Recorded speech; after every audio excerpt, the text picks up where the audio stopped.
Баатирене Эркин Калдыкеева Талас облусунун Кара Бура районунун 3 булак айылынын тургуну. Эркин апа бүгүн бизге кыргыздын улуттук тамагы көжөнүн жасоо процессин көрсөтүп бермекчи.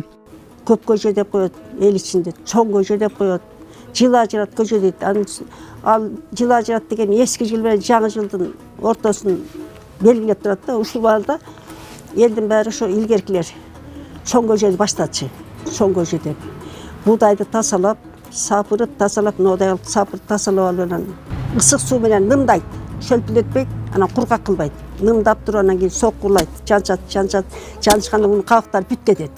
Анан жана күрүш сыяктуу болуп өсүп калат да. Пайдалуулугу бул адамга сиңимдүү, аш болумдуу, таза, анын үстүнөн нукура, дары-дармеги жок, эчтеке кошулбайт, жалаң таза немелерден кошулат. Анан көбүрөөк кайнайт, таза кайнайт. Соккуга салабыз азыр будайды. Көжөнү даярдоо алгач будайды соккудан соккулоодон башталат. Мына буну нымдайбыз. Көп шөлпүлдөтпөйт, анан кургак кылбайт, нымдайт. Ным болсо эле болду, мына. Ным болду. Соккулап беребиз, сокулайбыз. Мына, бисмилла деп. Бисмилла мына.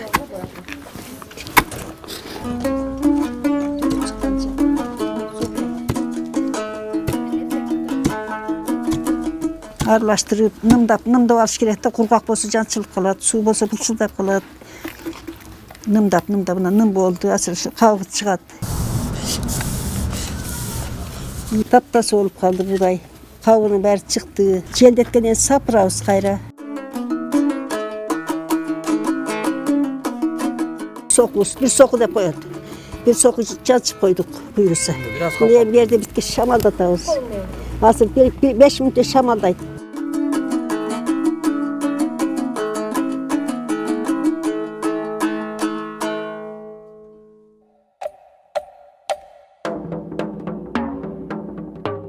Азыр курукчу менен куруйбуз, анткени күйүп кетет бүтпесе.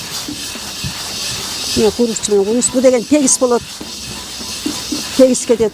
Бир жери күйүп, бир жери ак болбойт, тегиз курулат. Касанга кысытып алдык. Ал кысыткандан кийин бизге жазып кургап туруп, кайра сокулга түшүрөбүз мында, сокулайбыз. Сокулат кайта сапырабыз. Кайра сапырып турандан кийин болду, даяр болот ошондон кийин. Касанга кысытып алдык, эми сокуга экинчи жолу сокулайбыз.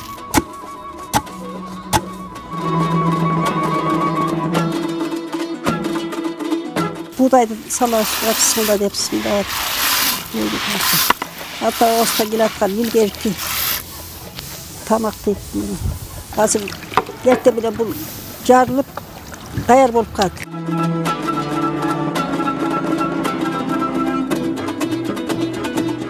Кече бунун баарын тазалап, даярдап туруп касанга салып сууну куюп кайнатып, бир кайнатып кетти. Бардыгы даяр болду, азыр кайнады, бышты даяр. 9 таам түрүн коштук. Анткени жаңы жыл келип, эски жыл кетип, жыл ажырат деген чоң көжө деп коет, көп көжө деп коебуз.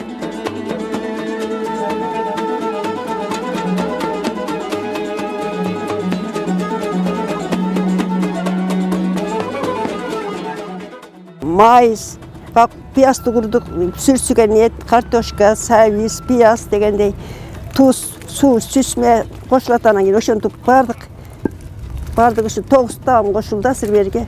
Өзүнүн өңүнө да келет. Анан көп көжө дегендей, көп кишилерге берилет да бул көп көжө. Көп кишилерди чогултуп алып, чакырып дегенде, кыргызстан илгертен меймандос келет эмеспи. Майда, майдалай бассаң, жаныңа пайда. Орой, басқаның майда, орот олсун. Оп, майда, басқаның майда, орот олсун. Оп, майда, кырча, басқаның майда, кырман толсун. Оп, майда, кырча, пишип калды, ичкенге даяр. Анан болгондо муну илгери чоң энелерибиз, тайнелерибиз айтчу эле. Кандай тамак болсун, шорпо болсун, көжө болсун, 40 сапыргыла. Касандан чыккандан кийин сооп болот. 40 сапыргыла деп такай айтып отурчу үспөй. Болду дейм, каттыктай берели. Жаңы жылыбыз жакшылыктын жылы болсун, ден соолуктун жылы болсун. Орой, майда, майдалай бассаң, жаныңа пайда. Орой, орой, басқаның майда, оро толсын, оп, майда, басқаның Еліміз майда. есен болсын. Кемпірлеріміз келбетті болсын. Қарыларымыз сөйлетті болсын. Келіндеріміз әбірлі болсын. Қыздарымыз иманды болсын. Жігіттеріміз албетті болсын. Кыргыз элибиздин ынтымагы мындан дагы бекемделип жасаган иштерин Кудайым өзүң колдоп, кыргызыбыздын кыйыры өсүп, кылымга жетсин, саны өсүп, сансызга жетсин. Майда, майда, майда, майда, майдалай бассаң, жаныңа пайда. Орой, орой, майда, майда, майдалай бассаң, жаныңа пайда.